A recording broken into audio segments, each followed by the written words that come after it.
Hi listeners, as we said in yesterday's episode, there was no jury today in the trial of Erin Patterson, so there is nothing we can report. But as you may know, we have been running subscriber episodes with my colleague Anthony Dowsley, so we thought we'd give you a sneak peek at Sunday's show. The jury has heard all the evidence it will hear in the trial of Erin Patterson. Now it's up to the prosecution and the defence to close their argument. To discuss another week with Erin on the stand, I'm joined by veteran crime reporter Anthony Dowsley. I'm Brooke Grebert-Craig, and this is The Mushroom Cook. Welcome back, Dows. I'm sure the listeners are very happy to hear your voice for a second episode this week. Brooke, it's been a pleasure. We are entering the finish line, and all the evidence is done. Yes. We don't have to hear any more evidence after this week. We just need to hear a few closing comments and the judge. So Erin's cross-examination finished this week. Can you talk our listeners through what was said? So for anyone who needs any brushing up on the legal system, Erin goes through what they call her examination in chief, which is her own barrister asking her questions. And then you face the prosecutor, in this case, in Nanette Rogers, SC. And Dr. Rogers was obviously, as the prosecutor, asking tough questions surrounding all of the evidence regarding all of the witnesses that were relevant.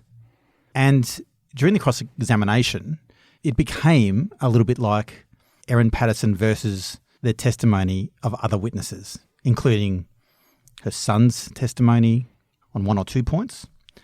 It was versus Ian Wilkinson's testimony and others, such as medical staff. So can you talk us through each one of those points? Where did she say that these witnesses were mistaken? Let's start with her son. There were 2 points to this.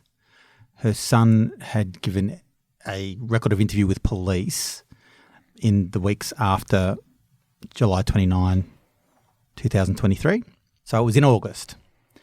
And he told police that his mother had drunk coffee the morning after the lunch. That was one of the points.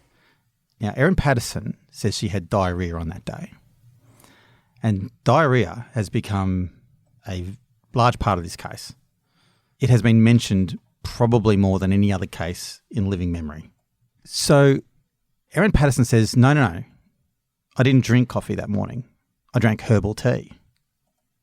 Because the suggestion is, from Nanette Rogers, you wouldn't drink coffee if you had diarrhoea. Nanette Rogers has also suggested that Erin Patterson is lying about a pill she took the morning after the lunch or the day after the lunch. Erin Patterson says she took Imodium to suppress the runs. She's also suggested she didn't do that. But back to her son's evidence. Her son said that they didn't stop at any point on the Sunday after the lunch when he was being driven to flying lessons. He's a budding pilot. In Erin Patterson's evidence, she said, in something most people probably wouldn't want to reveal about themselves, a private moment, where she says she stopped the car on the way to Tayab where the flying lessons were going to be taken, and she had to go and have a poo in the bush. That's not in his evidence, but she says he's mistaken about that. So that's the son. The son versus Erin Patterson, both of their versions of events. Now let's move on to Ian Wilkinson. What did Erin claim that he was mistaken about? Coloured plates. Or the colours of those plates. Ian Wilkinson was one of the first few witnesses in this case, and he said that they all ate from grey plates, largish ones, and that Erin Patterson had a smaller tan or orange plate that she ate from.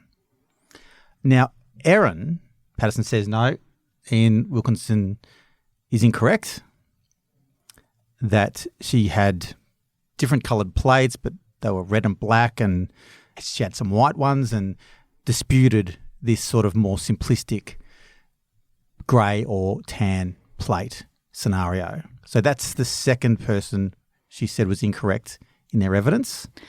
Now let's move on to Erin's estranged husband, Simon Patterson. What did Erin dispute about his testimony?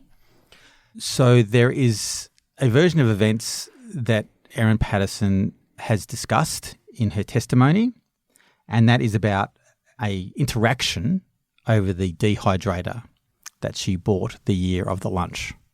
Erin Patterson says that her estranged husband Simon had a conversation with her in Monash Hospital in Clayton, and that he said or accused her of asking the question, is that the dehydrator that you used to poison my parents? The prosecution have contested this. They say no such discussion took place. The evidence that the courtroom has heard is that after this discussion, Erin Patterson leaves the hospital at some point and drives back to Leongatha, gets the dehydrator and dumps it at the nearby tip. So another point where it's Erin versus a witness. And Erin Patterson also disputed some of the medical experts' testimonies, right?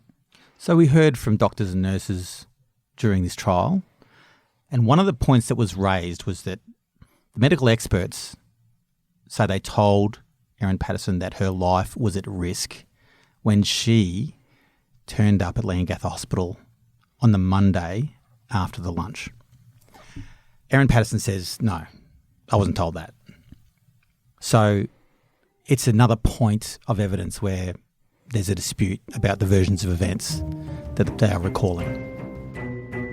Thanks for listening, and if you want to hear the rest, either become a Crime X subscriber in Apple Podcasts or go to themushroomcook.com.au for more.